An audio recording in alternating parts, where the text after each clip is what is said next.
De retour après une pause de 2 semaines. La première semaine, j'ai désactivé mon compte Instagram. Je trouvais que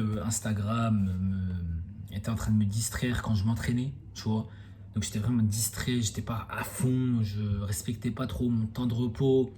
J'avais cette tendance à changer de musique à chaque fois. Bref, vous avez capté. J'avais vraiment besoin de me concentrer et de me motiver moi-même. Et non pas de motiver les autres en faisant une story ou bien en répondant à des messages, etc. Donc la première semaine, j'ai vraiment désactivé mon compte Instagram pour rester concentré sur moi-même. Et quand je dis Instagram, ça veut dire les autres aussi, par conséquence. Parce qu'en général, je n'utilise que Instagram et Facebook. Donc, euh, donc ouais, la première semaine, j'ai désactivé mon compte. La deuxième semaine, je l'ai réactivé pour rester en contact avec des gens, mais j'ai vraiment minimisé le temps dessus. Et j'ai remarqué que quand j'ai réactivé mon compte, j'ai retrouvé ma rage. Vous savez, quand vous voyez quelque chose, quand vous voyez une personne, vous vous dites, j'ai pas envie d'être comme cette personne, je dois travailler plus dur. Ou bien j'ai envie d'être comme cette personne, donc je dois travailler plus dur encore une fois. Tu vois, vous avez vraiment cette rage.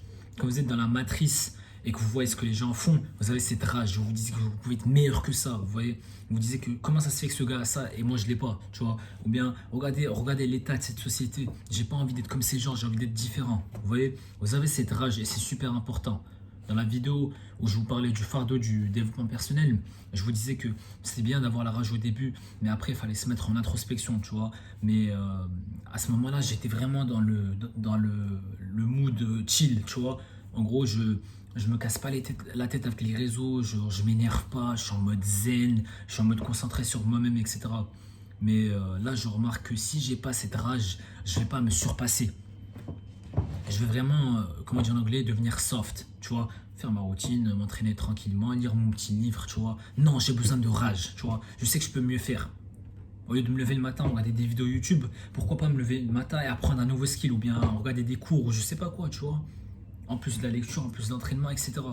Par exemple, pour mon entraînement, je suis habitué à m'entraîner en fin d'après-midi, tu vois. Demain, je vais changer ça. Demain, je vais me lever tôt à 7 h et je vais aller m'entraîner.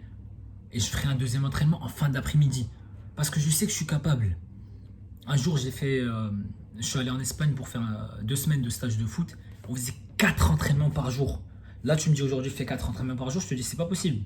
Mais une fois que j'étais sur place et que je voyais toute la concurrence et que je voyais vraiment, mes parents avaient payé de l'argent pour que je joue là-bas, j'ai remarqué que tout est possible. Tu vois, tu as juste besoin de rage. Le fait que mes parents m'aient envoyé et le fait que je voyais mes coéquipiers, etc., m'avait assez motivé pour faire ces 4 entraînements par jour. Mais aujourd'hui, j'ai plus cette rage. Tu vois, j'ai pas cette rage de me dire je vais faire 4 entraînements par jour. Donc quand je vois ce qu'il y a sur les réseaux, etc., c'est là où j'alimente ma rage. Et c'est là où je décide de faire les choses. Tu vois.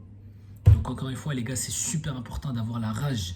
Il y a une citation d'un perso d'anime qui s'appelle Kurapika de Hunter x Hunter qui disait que sa plus grosse crainte, c'était de perdre sa rage. C'était de voir sa rage fade, comme on dit en anglais. En gros, c'est disparaître. Et c'est réel, les gars. Le jour où vous aurez plus de rage, vous allez devenir, comme on dit en anglais, complacent. Vous allez vraiment settle down, vous allez accepter la vie normale. Vous allez vraiment être un gars, vous allez être personne, tout simplement. Vous voyez. Mais quand vous avez cette rage, vous voulez toujours vous surpasser, vous voulez toujours atteindre des niveaux de malade. Donc gardez cette rage, les gars, alimentez-la et vous allez vraiment vous améliorer. On se retrouve dans pas longtemps pour une nouvelle vidéo. Ciao!